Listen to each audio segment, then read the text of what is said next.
students, myself Raman Gupta and I welcome you on our YouTube channel O Raman Physics Classes. Today we are going to start the new lecture and which is based on very important topic, that is Kirchhoff's rule और Kirchhoff's law. तो basically Kirchhoff's के to laws होते हैं, Kirchhoff's first law और उसको हम basically Kirchhoff's current law भी बोलते हैं और Kirchhoff's सेकंड लॉ जिसको हम Kirchhoff's वोल्ट लॉ भी बोलते हैं. तो आज बेसिकली हम ये दोनों टॉपिक बहुत अच्छे से समझने वाले हैं और चलिए शुरू करते हैं और समझते हैं. सबसे पहले बात करते हैं Kirchhoff's करंट लॉ की या फिर Kirchhoff's फर्स्ट लॉ की या फिर इसको KCL भी बोलते हैं और उसको KVL भी बोलते हैं. तो KCL में क्या होता है? तो KCL की अगर हम बात करें, according to this law the algebraic sum of various currents meeting at a junction in a closed circuit is always zero. तो अगर हम एक सिंपल सी बात करें, algebraic sum of various currents, जितने भी करंट एक सर्किट के अंदर चल रहे हैं और वो एक जंक्शन पे जब वो पहुंचते हैं तो बेसिकली वो उनका जो सम होता है वो क्या होता है? जीरो होता है क्लोज्ड सर्किट के अंदर. एक बात हमें स्पेशली ध्यान रखनी है, जो हमारे KVL या KCL है ये दोनों ही काम करते हैं क्लोज्ड सर्किट में स्पेशली. तो सर्किट हमेशा क्लोज होनी चाहिए तब ये एप्लीकेबल होता है. तो बेसिकली क्लोज सर्किट के अंदर जितने भी करंट्स उसके अंदर फ्लो कर रहे हैं तो उनका अगर हम जब टोटल निकालेंगे तो basically that will be algebraic sum जो उनका होगा वो दैट विल बी जीरो. अब जैसे एक और बात समझते हैं, मान लेते हैं कि ये एक जंक्शन है, ठीक है, और जंक्शन पे करंट यहाँ से फ्लो कर रहा है डिफरेंट डायरेक्शंस में, ठीक है. यहाँ जो करंट फ्लो कर रहा है वो I1 मान लेते हैं, यहाँ करंट जो फ्लो कर रहा है वो I2 मान लेते हैं और यहाँ जो करंट फ्लो कर रहा है वो I3 मान लेते हैं. यहाँ पे जो करंट फ्लो कर रहा है वो I4 और यहाँ जो करंट फ्लो कर रहा है वो I5. ठीक है माय डियर स्टूडेंट्स. तो बेसिकली अगर हम करंट की बात करें तो यहाँ पे I1, I2, I3, I4, I5 5 currents flow कर रहे हैं. लेकिन एक बात का स्पेशली ध्यान रखना है यहाँ पे, तो जो करंट टुवार्ड्स जंक्शन जाते हैं या टुवार्ड्स नोड जाते हैं, इसको हम बेसिकली जंक्शन और नोड दोनों ही बोलते हैं, NODE. तो अगर कोई भी करंट टुवार्ड्स जंक्शन जा रहा है तो उसको हम हमेशा पॉजिटिव लेते हैं, ठीक है. तो अब इन दोनों करंट्स को अगर हम देखेंगे तो बेसिकली क्या होगा? I1 प्लस I2, ये दोनों करंट हमारे जंक्शन के टुवार्ड्स आ रहे हैं. ये बाकी के जो करंट्स है वो बेसिकली हमारे अवे टू द जंक्शन आ रहे हैं. तो इनकी जो वैल्यू रहेगी इनको हम नेगेटिव लेने वाले हैं. तो I minus I3 minus I4 minus I5 is equals to 0. Clear everyone?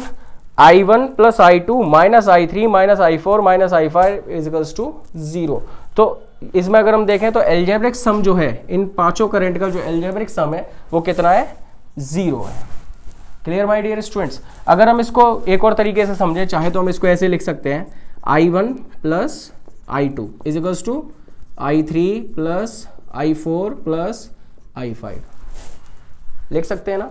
क्यों? क्योंकि बेसिकली हम नेगेटिव उधर भेजेंगे तो ये पॉजिटिव हो जाएंगे. तो इसके अकॉर्डिंग जो डेफिनेशन है वो क्या हम बोल सकते हैं? Sum of leaving current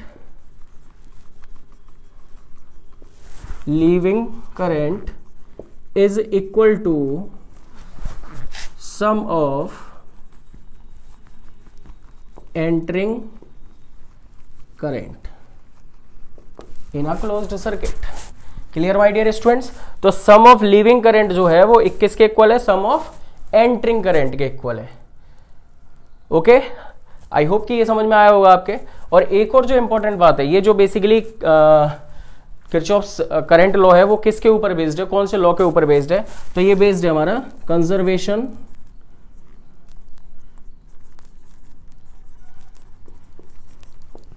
of charge के ऊपर. Law of conservation of charge के ऊपर ये हमारा KCL बेस्ड है. एक और बात यहां समझनी है, मैंने जैसे बताया आपको, अगर करंट टुवार्ड्स जंक्शन जा रहा है, करंट इसमें हमें बहुत ध्यान रखना है, टुवार्ड्स जंक्शन, देन हम इसकी वैल्यू कैसी लेने वाली है? पॉजिटिव लेने वाले हैं. अगर करंट हमारा टुवार्ड्स की जगह क्या हो रहा है? अवे टू द जंक्शन जा रहा है, अवे टू जंक्शन, देन हम इसकी जो वैल्यू लेने वाले हैं करंट की वो नेगेटिव लेने वाले हैं. आई होप कि आपको Kirchhoff's फर्स्ट लॉ अच्छे से क्लियर हुआ होगा और इसका एक बार स्क्रीनशॉट जरूर ले लीजिए जिससे कि आपको नोट्स बनाने में हेल्प करते रहें. उसके बाद हम लोग Kirchhoff's सेकंड लॉ समझते हैं, Kirchhoff's वोल्ट लॉ. तो Kirchhoff's सेकेंड लॉ और सेकेंड किरचॉफ्स वोल्ट लॉ क्या होता है, इसको बेसिकली हम केवीएल भी बोलते हैं। तो ये क्या होता है, इसको अच्छे से समझते हैं। According to this law, in a closed loop algebraic sum of EMF, algebraic sum of EMF यानी कि इसको हम ई से डिनोट कर दें, is equal to the algebraic sum of products of various resistances and current. तो basically अगर हम बात करें various resistances and current, clear my dear students. तो ये क्या हो गया, sigma E is equals to sigma I R. तो ये algebraic sum of EMF is equals to the algebraic sum of product of, algebraic sum of और फिर product of current and resistances. सबसे इंपॉर्टेंट बात है इसको यूज कैसे करना है, जो बेसिकली जो इसके लिए रूल है, जो यहाँ पे सबसे ज़्यादा बच्चे फंसते हैं, सबसे ज़्यादा कंफ्यूज होते हैं, उस टॉपिक को हमें अच्छे से इस बात को समझनी है। ये एक्चुअल में हमें सर्किट डायग्राम्स होते हैं, तो सर्किट डायग्राम में जो बैटरी और रेजिस्टेंसेस दे रखा है, करंट दे रखा है, तो उसको कैसे हम मैनेज करें, कैसे हम नेगेटिव पॉजिटिव वैल्यू लें, तो वो हम सबसे पहले समझते हैं। इसमें हम क्या करते हैं, तो ये तो हो गया हमारा E equals to sigma E equals to sigma I R, ठीक है। अब जैसे मान लेते हैं कि कोई एक सर्किट है, यही एक सर्किट ले लेते हैं हम,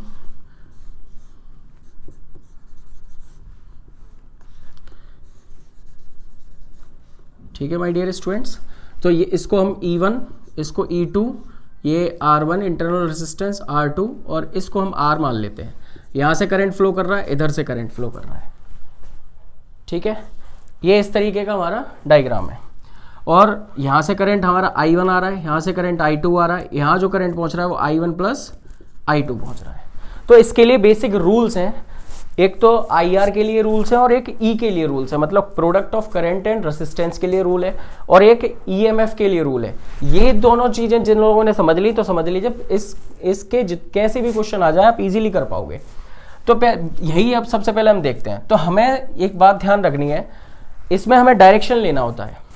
अब डायरेक्शन हम कैसे भी ले सकते हैं, चाहे डायरेक्शन हम इधर से क्लॉकवाइज ले लें और चाहे हम एंटी क्लॉकवाइज ले लें, हमें एक डायरेक्शन तो लेना पड़ेगा, चाहे क्लॉकवाइज हो वो डायरेक्शन और चाहे एंटी क्लॉकवाइज हो। अब हमने मान लेते हैं कि हमने जो डायरेक्शन लिया है वो हमने एंटी क्लॉकवाइज ले लिया, ऐसा डायरेक्शन ले लिया, इसमें भी हमने एंटी क्लॉकवाइज ले लिया, ऊपर नीचे दोनों जो क्लोज्ड बात है उनमें हमने दोनों में एंटी क्लॉकवाइज डायरेक्शन ले लिया। अब जो आपने डायरेक्शन लिया है, अब आपको ये देखना है जो करंट का डायरेक्शन है और आपका डायरेक्शन है, क्या वो सेम डायरेक्शन में है। इस बात को अच्छे से समझना है, इसमें 2 पॉइंट्स हैं, उन दोनों बातों को समझो। अगर करंट का और आपका डायरेक्शन सेम है, कैसा है, सेम है, अगर सेम डायरेक्शन में हो आप, current and same direction as current,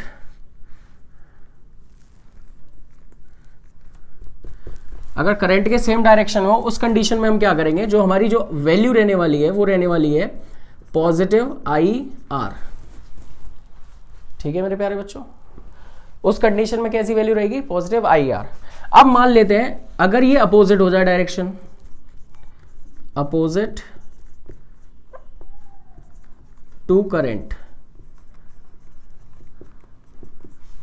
अभी तो हमने कैसे लिया था, सेम डायरेक्शन में हम चल रहे थे। मान लेते हैं कि करंट, अब हमने जो डायरेक्शन लिया है, एक कंडीशन हमने मान लिया कि सेम डायरेक्शन में चल रहा है, एक कंडीशन मान लेते हैं अपोजिट डायरेक्शन में चल रहा है, उल्टे चल रहे हैं ऐसे, ठीक है, डायरेक्शन हमने चेंज कर लिया, या फिर हम ऐसे डायरेक्शन को अपोजिट समझ लेते हैं यहाँ से, इस तरीके से।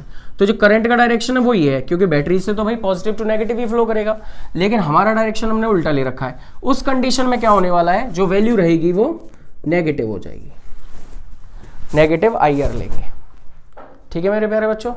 2 बातें ध्यान रखनी है, अगर सेम डायरेक्शन, करंट का और आपका डायरेक्शन सेम है तो हम वैल्यू को पॉजिटिव लेंगे IR को, और अगर करंट का और आपका डायरेक्शन अपोजिट है, आपका डायरेक्शन और करंट का डायरेक्शन अपोजिट है, उस कंडीशन में हम नेगेटिव लेंगे, बस सिंपल। अब दूसरा है हमारा बैटरी के लिए, ये तो हमने करंट और रेजिस्टेंस के लिए समझ लिया। अब बैटरी के लिए बात करते हैं। तो बैटरी के लिए हमें एक बात अच्छे से समझनी है, बैटरी में जो प्लेट आपकी पहले पड़ रही है, ठीक है माय डियर स्टूडेंट, जो प्लेट आपकी पहले पड़ रही है उसका अपोजिट लिख दो। जैसे आप मूव कर रहे हो इधर से, मान लेते हैं कि हम पहले क्लॉकवाइज मूव कर रहे थे, एंटी क्लॉकवाइज मूव कर रहे थे, जैसे भी मूव कर रहे हो आप, आपके हिसाब से जो बैटरी का पहला टर्मिनल आया, इक्वल लगा के उसको उसका अपोजिट लिख दो। मान लो कि हम इधर से जब क्लॉकवाइज एंटी क्लॉकवाइज जब हम मूव कर रहे थे ऐसे करके, तो यहाँ से हमारी बैटरी पहले कौन सी पड़ रही थी, नेगेटिव, फिर पॉजिटिव। तो जो नेगेटिव बैटरी पड़ रही है, नेगेटिव प्लेट पहले पड़ रही है, इसको जब हम ईएमएफ को लिखेंगे तो कैसे लिखेंगे, पॉजिटिव लिख देंगे, is equals to E. Clear my dear students. अभी हम लोग इक्वेशंस बनाएंगे तो ये और आपको क्लियर होगा। और अभी ये बात समझ लीजिए, अगर बैटरी की पहली प्लेट अगर नेगेटिव पड़ गई तो हम पॉजिटिव लिख देंगे, और अगर बैटरी की पहली प्लेट पॉजिटिव पड़ गई हमारे डायरेक्शन के हिसाब से, जो हमने डायरेक्शन चूज किया उसके हिसाब से, अगर बैटरी की प्लेट पॉजिटिव पड़ गई तो नेगेटिव, और नेगेटिव पड़ गई तो positive, simple. Clear my dear students. तो ये हो गया हमारा ईएमएफ के लिए फंडा। और जो इसकी अगर हम बात करें तो ये जो हमने देखा था, तो ये हमारा किसके, कंजर्वेशन ऑफ चार्ज के ऊपर बेस्ड था। इस जो law of conservation of charge है, केसीएल हमारा बेस्ड होता है law of conservation of charge. KVL जो हमारा बेस्ड होता है वो किसके ऊपर होता है, लॉ ऑफ कंजर्वेशन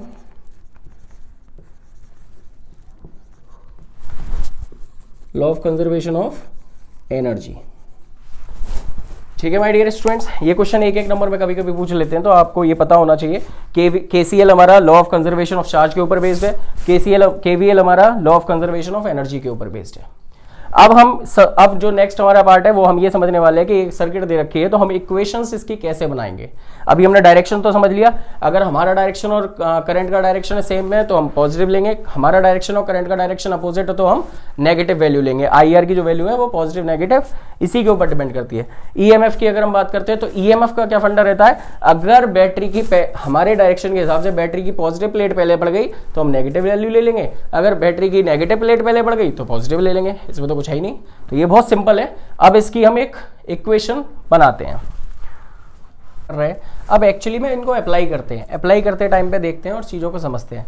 लेकिन हमें दो बातें ध्यान रखनी है जो अभी पढ़ी थी, उनको मैं फिर से एक बार रिवाइज करा रहा हूँ। रेसिस्टेंस के लिए क्या कंडीशन रखनी है, अगर हमारा डायरेक्शन और करंट का डायरेक्शन सेम है, जैसे इसमें देखो करंट का डायरेक्शन हमारा इधर का रहा है, हमने अगर ये डायरेक्शन सेम ले रखा है तो हम पॉजिटिव आईआर लेंगे, अगर डायरेक्शन अपोजिट ले रखा है तो हम नेगेटिव आईआर लेंगे। इस बात का ध्यान रखना है। सेकंड कंडीशन बैटरी की रहती है, क्योंकि यही दो चीज़ें प्रेजेंट होती है सर्किट के अंदर। तो सेकंड कंडीशन बैटरी की है, तो बैटरी में ध्यान रखना है, अगर हमारी पॉजिटिव प्लेट पहले पड़ रही है, नेगेटिव प्लेट बाद में पड़ रही है तो हम लेंगे नेगेटिव, और अगर हमारी नेगेटिव प्लेट पहले पड़ रही है, पॉजिटिव प्लेट बाद में पड़ रही है तो हम लेंगे पॉजिटिव, यानी कि उल्टा कर देंगे बस। पॉजिटिव प्लेट पहले पड़ी तो नेगेटिव ईएमएफ लेंगे, अगर नेगेटिव प्लेट पहले पड़ी तो पॉजिटिव ईएमएफ लेंगे। तो अब हम इसको क्लोज्ड पाथ पकड़ते हैं, इनका नामकरण संस्कार कर दो, A B C D E F. तो बेसिकली टू बैटरीज कनेक्टेड है, E1 E2, इनकी internal resistance R1 R2, current इनमें फ्लो कर रहा है I1 I2 का, और ये एक्सटर्नल रेसिस्टेंस है R। ठीक है माय डियर स्टूडेंट्स। तो सबसे पहले हम क्लोज्ड पाथ पकड़ते हैं। इन क्लोज्ड पाथ कौन सा पकड़ेंगे, A B E F A, A B E F A। ठीक है, तो अब इसमें देखते हैं हम किधर डायरेक्शन लें। हम ये वाला डायरेक्शन ले लेते हैं, इसमें भी और इसमें भी, दोनों में हमने ये डायरेक्शन ले लिया।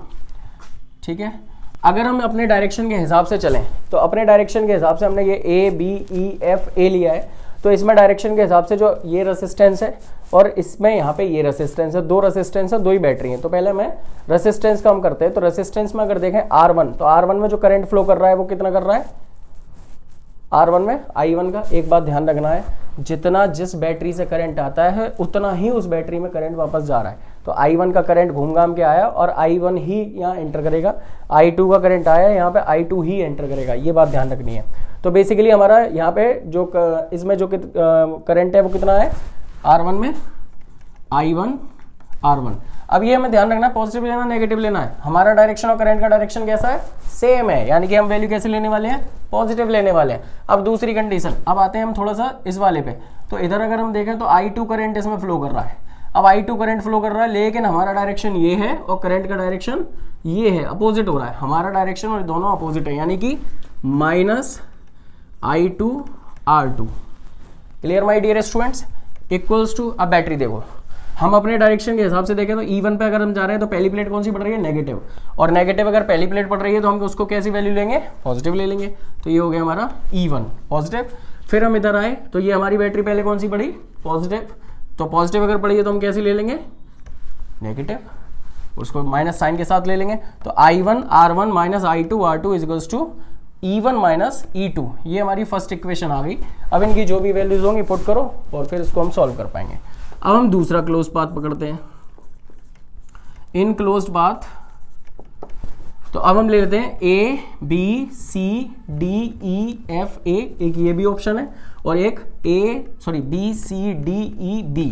तो हम दूसरा वाला ले लेते हैं B C D E B, ठीक है। तो ये दूसरा हमने अब इसमें क्या हो सकता है देखो जरा, तो यहाँ पे R2 करंट है, सॉरी R2 रेसिस्टेंस है, I2 करंट फ्लो कर रहा है, हमारा डायरेक्शन और ये दोनों सेम डायरेक्शन हुए, यानी कि ये वैल्यू कैसी रहने वाली है, पॉजिटिव। तो I2 R2। अब हम आते हैं नीचे, तो अगर हम इसकी बात करें तो इसमें जो करंट हमारा कैसा फ्लो कर रहा है, करंट हमारा फ्लो कर रहा है सेम डायरेक्शन में, हमारा जो डायरेक्शन है वो दोनों सेम डायरेक्शन है, तो ये वैल्यू भी पॉजिटिव रहेगी। तो प्लस R हमारा बाहर आ जाएगा, I1 plus I2 equals to, अब तो कोई रेसिस्टेंस है नहीं इसमें, तो रेसिस्टेंस नहीं है, तो फिर अब बैटरी बची। तो बैटरी की अगर बात करें तो बैटरी की हमारी पहली प्लेट कौन सी पड़ रही है, अगर हम ऐसे मूव कर रहे हैं तो बैटरी की प्लेट पड़ रही है नेगेटिव, और नेगेटिव का मतलब हम कैसे लेने वाले हैं इसको, पॉजिटिव। सो ये हो जाएगा E2, ये आ गया हमारा second equation. This is how हम लोग इक्वेशंस बना सकते हैं। अब इनमें जो वैल्यूज होंगी, जो वैल्यूज आपके क्वेश्चंस में गिवन हो, वो वैल्यूज पुट करो और इनको हम इजीली सॉल्व कर सकते हैं। आई होप ये समझ में आया होगा। आप इसका एक स्क्रीनशॉट ले लो, ये जरूर ध्यान रखना, ये बहुत इंपॉर्टेंट बात है इन क्वेश्चंस को सॉल्व करने के लिए। आई होप कि आपको ये टॉपिक दोनों अच्छे से समझ में आए होंगे। Kirchhoff's volt law, Kirchhoff's current law दोनों ही बहुत इंपॉर्टेंट है न्यूमेरिकल्स के लिए। मैंने आपको इनके तरीके भी बता दिए किस तरीके से आपको इनको करना है। तो आप अब इनके ऊपर जो न्यूमेरिकल्स आपकी बुक में गिवन है तो आप उनको सॉल्व करिए और अच्छे से बोर्ड्स के अंदर आप अच्छे से इन क्वेश्चंस को करके आइए। So wish you all the best.